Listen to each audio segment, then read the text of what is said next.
Today, Sayadaw haven't prepared for his Dhamma talk, but he intend to give Dhamma talk, Dhamma discourse on how to practice properly, how to note properly. When we accumulate the meritorious deeds and wholesome deeds, verbal or physical or mental, the best, the most superior wholesome deeds is the one which help us to get rid of the mental defilements such as avijja, ignorance, tanha, attachment. So this type of meritorious deeds or merits is the most effective, the most beneficial to everybody. Here avijja means the opposite of the vijja, which means the knowledge or enlightenment or wisdom, which enable us to see things as they really are. It's just like a dark and a light. Avijja and a vijja, it can be compared dark and light. They are the opposite phenomena. So unknowing the truth or suffering, or the cause of the suffering, and the path or the method which lead us to the cessation of all types of suffering, and the practice or the ultimate peace where there is no suffering at all. So this type of unknown ignorance is called avijja, not knowing the truth. In Pali, apatipatti avijja. This avijja is not just knowing the truth, but also is knowing untruth, knowing false knowledge, knowing untruth. So you or someone may think the suffering, the truth or suffering, as they mistake truth or suffering for the happiness or pleasure, or taking the cause of suffering as the cause of the pleasure or happiness, or believing the cessation or psychophysical phenomena as the suffering, and then taking the right method which leads us to the cessation or the suffering. We take this as wrong path, as the wrong path. This type of ignorance, avijja, is called miccha patipatti avijja, false knowledge, knowing untruth. The first type of avijja, ignorance, is not knowing truth. The second one is knowing wrong thing, or false knowledge. So it's just ignorance and false knowledge. When we know the wrong things or untrue things, we never see the things truly.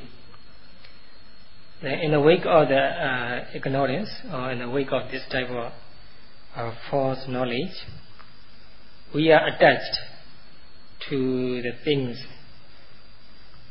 whatever we see, So we lust for things, we lust for senses. We always expecting something or someone. We enjoy pleasure. We enjoy our life because we don't know the true nature or the phenomena. So always, all the time, we are looking forward to enjoying senses, good seeing, good hearing, good smelling, tasting, touching. All the time we are hungry for sensual pleasure. This is due to the false knowledge or ignorance. So we are never contented, we are never satisfied what we have, the senses we have. We always hunger more and more, better and better. It is due to the ignorance or the false knowledge. So there is expression, ignorance lead to attachment.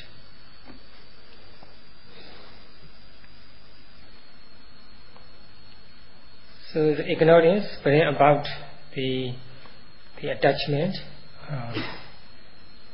So the opposite is the knowledge. Knowledge help us knowledge has to fade away the attachment. So because of ignorance, we take things as a pleasurable or pleasant. So we feel attached to the things, the senses or sensual pleasure. Once you are knowledgeable, once you are enlightened, you are able to see things as they really are, and then the attachment to them fade away. Actually, the attachment fade away means there's no chance for the attachment. There's no room left for attachment to take place. Just like a light, when there is a light, there's no dark. Where there is a darkness, there's no light. So in the same way, where there is a light, then darkness fade away. No chance for darkness to get in. That's why it is expression, the knowing help the attachment fade away. So this attachment will cause to the actions. This action connected with the mental defilement. And the action can be divided into two kinds, wholesome and unwholesome. Sometimes this action is caused by lobha, greed or attachment, sometimes dosa, anger, hatred, sometimes moha, which make us see things blur, ignorance. These three mental unwholesome roots we cause, bring about the unwholesome actions. These unwholesome actions are actually based on the unwholesome attitude, unwholesome mindset. If your mindset, mental attitude is straightforward, pure, then your action won't be followed by lobha, dosa, moha, attachment, anger, hatred, and delusion. Then your mindset becomes clear and straightforward. So the opposite phenomena or the unwholesome mental defilements, unwholesome mind state, are the the alova, non-attachment, adosa, non-hatred or non-anger, amoha, knowledge. They take place.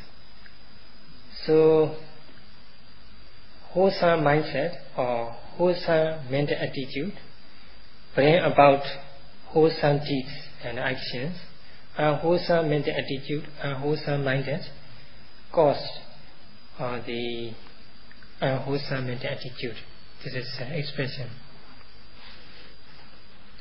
To ordinary people, these unwholesome mental root, attachment, anger, hatred, lobha, dosa, moha, they alternately occur all the time.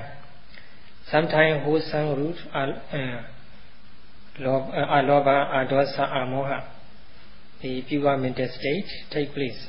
Sometimes wholesome mental state occurs to us. So the wholesome and unwholesome mental states occurring to us ordinarily all the time for ordinary people like us. It can be compared like a two foot. When you stand only 1 foot, when you live in 1 foot, another foot must be stand on the ground. So in the same way, the wholesome and unwholesome mental state take place alternately. When the wholesome mental state take place, there is no unwholesome mental state. When there is a unwholesome mental state take place, there is a wholesome mental state cannot take place. They take place ordinarily all the time to ordinary people.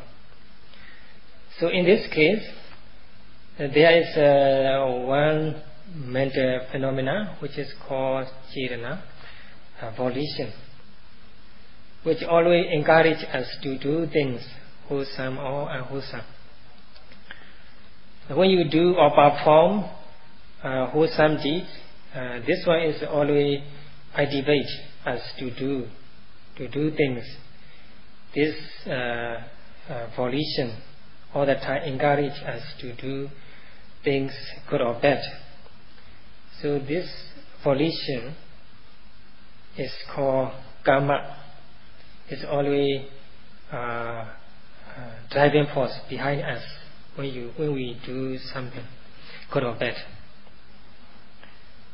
So this volition which encourages us to do deeds, to bring about our behavior, is also the conditioned things, sankhara, the conditioned.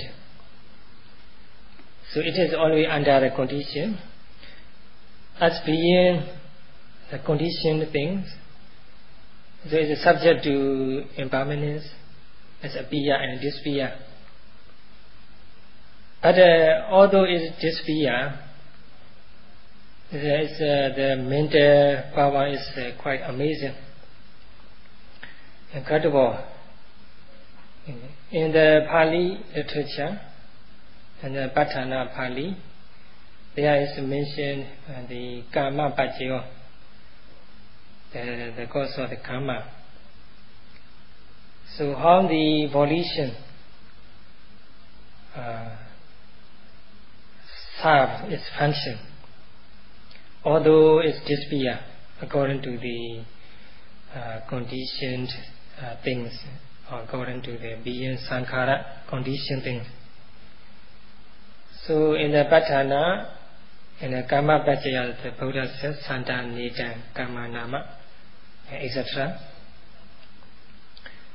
So here santana means the process or psychophysical phenomena, life after life.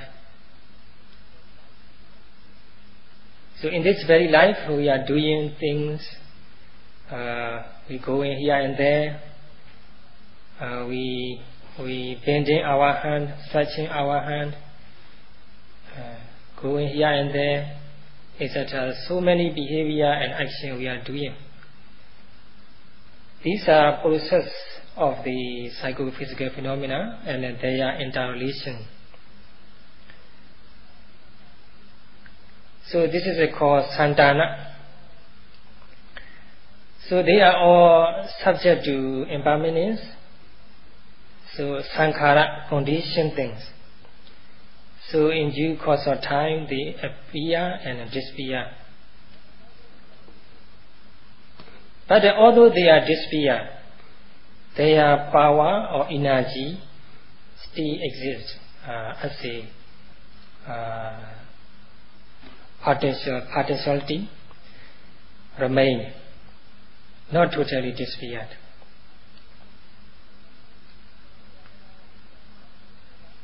So whatever karma, whatever actions we do, good or bad, the volition and our behavior action is disappeared straight away after having taken place. But the power or the energy or potentiality or the volition exists forever, life after life. It is not a psychophysical phenomena, but it's just energy or potentiality, good or bad. So it depends on our mental attitude and mindset.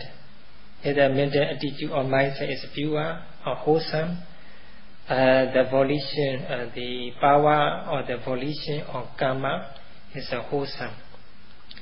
So it's it's the energy behind throughout our process of psychophysical phenomena.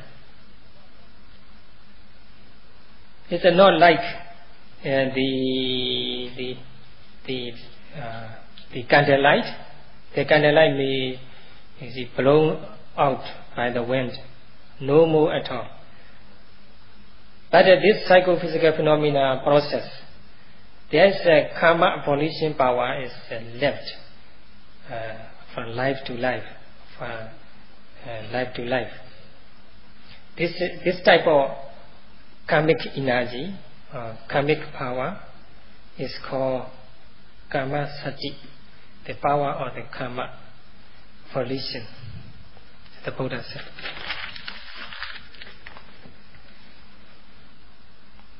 This karmic energy, karmic power, can be compared with roughly compared with a seed or a fruit. The fruit become mature and ripe, and finally may fall down on the ground. But it is not totally destroyed. There is seed. From the seed, from which the tree can grow again. When the seed is come under the favorable condition, the favorable soil, favorable water and sun, etc., the seed grow into the tree, from the shoot to a bigger tree. And then in due course of time, the tree start to bear fruit. So the fruit not totally destroyed. This the energy potentiality lasts long from generation to generation. It's not totally destroyed, not totally disappeared. So in the same way, the volition, which is the driving force or the behind our actions, although disappear, this karmic energy, volitional energy or power, like a seed, under favorable condition, in due course of time, this bring about the benefit accordingly. So, although the volition, our action and the behavior disappear straight away after we have done good or bad things, the essence or potentiality or karmic energy is left, lasts long, forever, life after life. This is Buddha said, karma, universal law. So according to this universal law, the good karma bring about good result, bad karma bring about bad result, of course. So as a result of karma, we have one existence after another, existences after one after another. It is due to the karma, the action we have done in life after life. So it is where is it originated from, this karma? Where is it originated from? It is because we think pleasurable.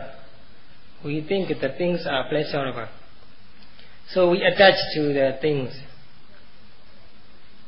Then the attachment encourages us to do good or bad things. This is basically because of our ignorance. We don't see things as they really are. So we see things wrongly. So we attach to them. So we don't think this life or our psychophysical phenomena as a suffering. Instead, we think it's quite pleasurable, quite meaningful. So we attach to the life. So the attachment brings about our life after life, according to the karma we have done. So when we have rebirth, new life, and then as a result, we have to inevitably face with the old age, sickness, and death, and sorrow, limitation, etc. So many suffering and so many discomfort follow. So if the detachment is the opposite of the attachment, that stop the suffering connected with the new life. So that's why the old sage, the wise people said, attachment is dangerous, attachment is a danger, and detachment is security. Detachment is the liberation. So this attachment caused by the ignorance and ignorance. So to get rid of this ignorance, the best effective, the sharpest way, or the quickest, and is as you know, we must choose which type of kusala, which type of the deeds, wholesome deed is the best effective, the best way, the most effective way to overcome the ignorance. So when we, for Arahats, there is no ignorance, no mental defilements, so they have no new life after death.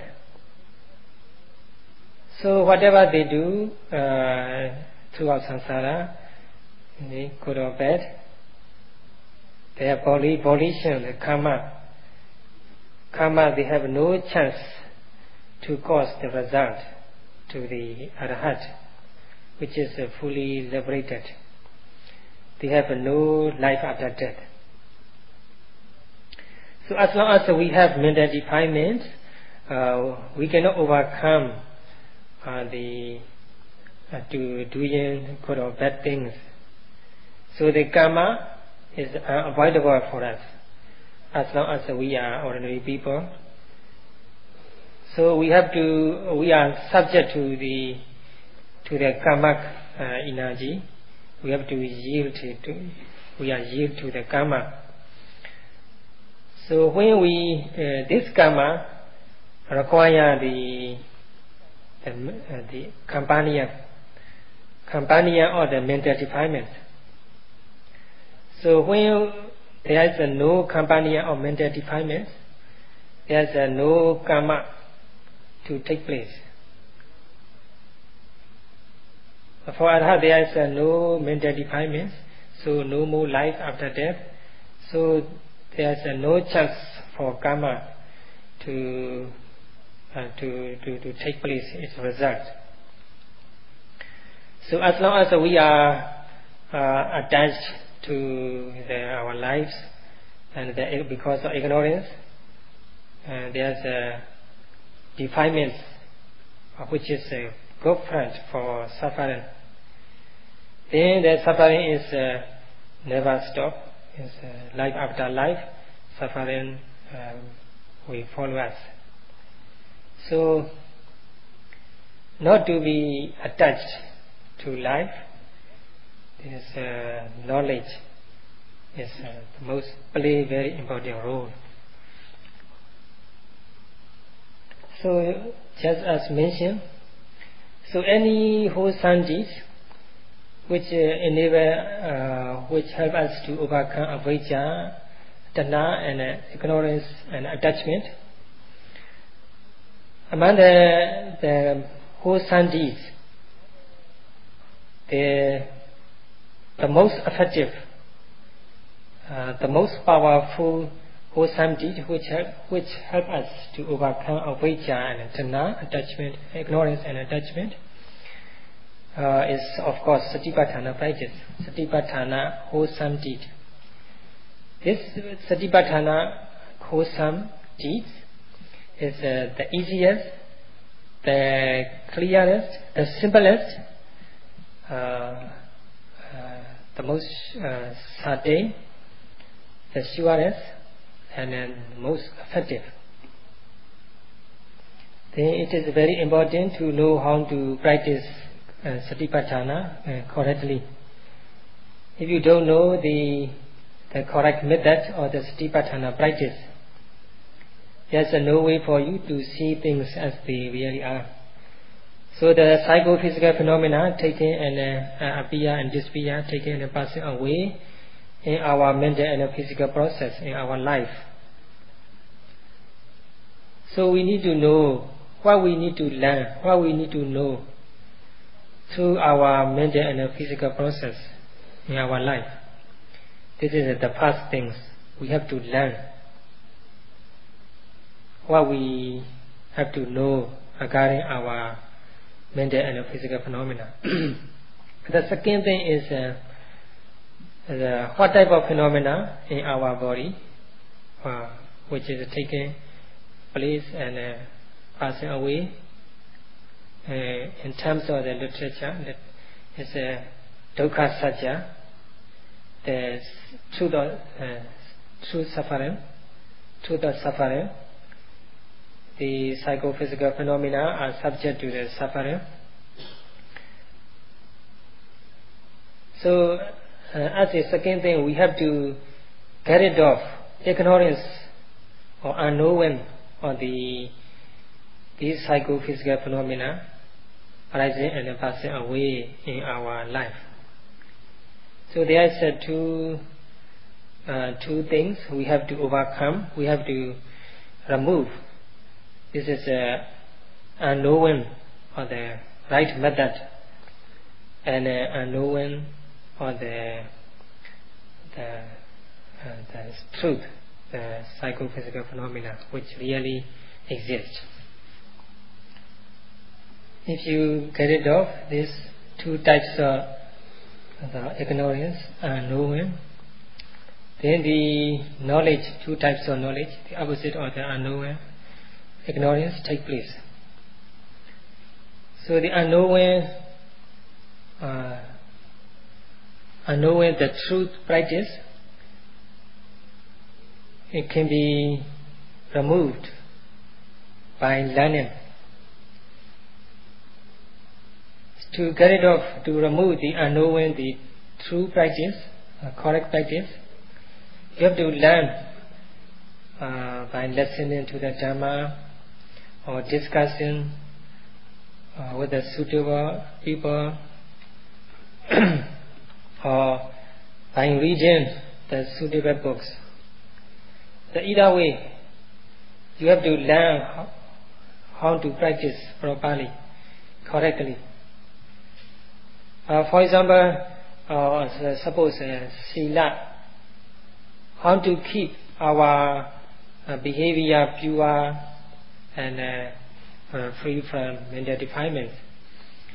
We have to how to keep our moral conduct. We have to learn. We have to refrain from the killing, stealing, sexual misconduct, telling a lie, and using intoxicating things. And then, by doing so, we can get rid of this type of ignorance. So we learn about our moral conduct. Then the knowledge takes place. How we make our conduct, mental and verbal conduct pure, we know. Then we overcome the ignorance of. The unknowing or the true practice, true method. And then as a result, we can get rid of the transgressive mental defilement, which encourage us to commit misdeeds, physical and verbal. This is instant benefits we can get from the moral conduct, sila. And then, regarding the mental defilements, the potential defilements, the Satipatthana practice is very helpful. We have to be mindful all the time.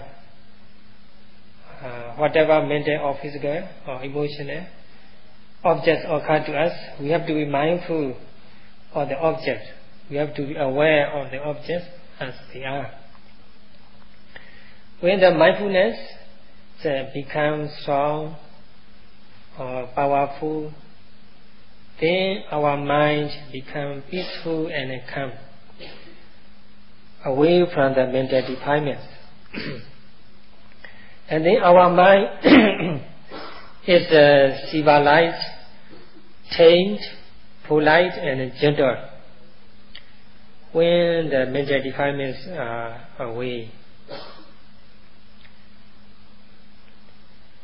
Then we know the method, correct method, how to purify our mind. We learn this. This knowledge helps us to overcome unknowing the true practice. So through the help of the Satipatthana practice or mindfulness practice, we have to protect ourselves or our mind from mental defilements. If they occur, in case they occur, or if the mental defilement occur to us, we have to get rid of them by noting them straight away. Once we notice them, we note it and get rid of them. In this way, we learn how to practice correctly.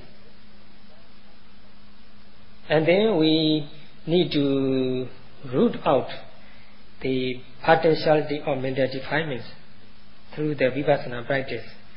By practicing Vipassana, accumulating or developing insight knowledge. This is a correct method, correct way of practice. Then we can overcome unknowing correct practice. As a result of our correct method, correct practice, our mind and our mental and physical behavior become civilized, tamed, and gentle, and admirable. These are the benefits we can get from the knowing correct method.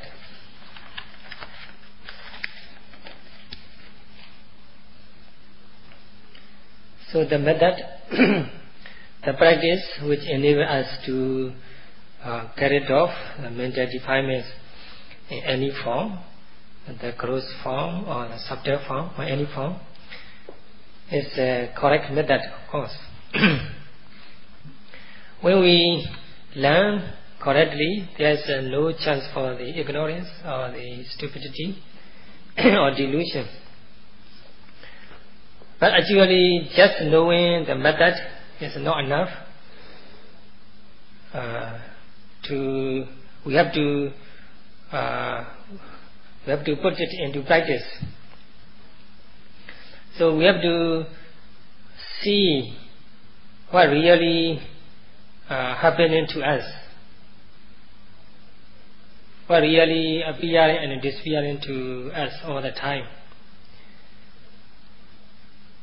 What we have to learn from our body, our life, is through the 6 sense doors. There are so many things or psychophysical phenomena all the time taken and passing away through the 6 sense doors. We have to focus our mind on it the moment they take place. If we cannot focus or if we cannot be aware of the psychophysical phenomena which are taken and passing away in our body, our life, the moment they take place, and then the moha, the ignorance, the delusion becomes stronger and stronger. So by noting the phenomena, the moment they take place, we can get rid of the ignorance and the delusion. So the delusion must be removed by noting the phenomena the moment they take place. Then the insight knowledge occurs to us. So to obtain such an insight knowledge, all we need to do is, of course, just note phenomena the moment they take place through the 6 senses, through the six sense doors. For example, the rising, falling of the abdomen, or the seeing, hearing, smelling, tasting, touching, or thinking. We have to note seeing the moment and we see. Then we can learn the phenomena of the seeing phenomena. And similarly, the moment we hear, noted hearing. The moment we smell or taste or touch, we note it accordingly. The moment we think about the moment that the wandering mind take place, we must note it as it is. Then we are aware of their nature. We learn their nature. We know them as they really are. Unless we note the phenomena the moment they take place, there's no chance for insight knowledge to take place. So to get rid of the ignorance, we have to note the phenomena the moment they take place. There are so many things taken and passing away in our mental and physical process. So there is an expression, noting the objects to know help us to get rid of mental defilements, ignorance. So in this case, there are 2 factors are required. It is saddha, faith, and sandha, zeal or the will. We must have a strong faith in our practice, which enable us to get rid of all kinds of mental defilements. And then also the sandha, will or zeal is required to practice strongly. In this case, another factor is jhanic factor. We must aim at the object. We must focus our mind on the object. For example, rising, falling, or the abdomen. We focus our mind on it closely and precisely, and know know things as they really are, just like the characteristic or the characteristic involved in the rising, falling of the abdomen, such as the tension, tightness, movement, and so on. And then our mindfulness take place, gets stronger and stronger and powerful. Then the concentration also become powerful, which enable us to see the true nature of our mental and physical phenomena, mind and body, impermanence, such as impermanence, unsatisfactoriness, or non-ego entity, etc. And finally, we are bound to attain the ultimate peace. So by noting things, the phenomena taking place all the time in our body through the six senses, we can overcome ignorance, delusion. So we have to replace ignorance with the knowledge, just like replacing darkness with the light. So replace darkness with the light. Replace the ignorance, delusion with the inside knowledge. In this case, the Saddha, faith, Saddha, zeal or will plays very important role to overcome to root out the ignorance and the delusion. So knowing the truth, true nature of mind and body can be overcome by observing the physical or mental phenomena the moment they take place, cultivating mindfulness and concentration. As a result, the wisdom and insight knowledge. So there is the expression, the get off or overcome the delusion or unknowing the truth by knowing the truth, noting things as they really are. So now is the 1.5 hour time is up. So as a conclusion, Sayadaw make a wish. So by noting or by knowing the correct method how to practice meditation properly, how to become aware of the mental and physical phenomena as they really are, and then you can overcome the darkness of avijja, ignorance, and adhesive of the attachment, lobha.